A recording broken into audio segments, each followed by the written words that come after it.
Okey, selamat pagi dan terima kasih kepada yang dah klik video ni. So untuk the next video kita akan buat konten horror di mana tempat bebas dan kita akan cari sendiri tempat tu.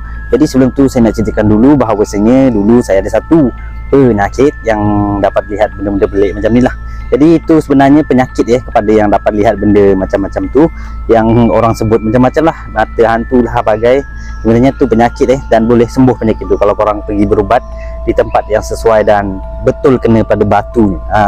Benda tu dapat sembuh. Jadi sebelum tu saya nak manfaatkan saya punya penyakit untuk kita punya konten nanti. Jadi walaupun benda ni sebenarnya penyakit, tapi kita boleh manfaatkan dia untuk edukasi kepada teman-teman di luar sana. Nanti saya nak bagi edukasi dalam video horor kita tu nantilah. Jadi kepada yang menonton, sabar dan tunggu video kita dalam konten dunia malam dan juga mata purba. Mata purba tu saya bagi nama untuk diri saya sendiri, mata purba, sebab mata purba tu adalah benda yang dapat tengok masa lalu dan juga hal-hal dahulu lah, macam tu. Jadi walaupun sebenarnya itu penyakit, ingat itu penyakit, bukan kelebihan, tapi boleh jadi kelebihan, tapi jangan dianggap serius.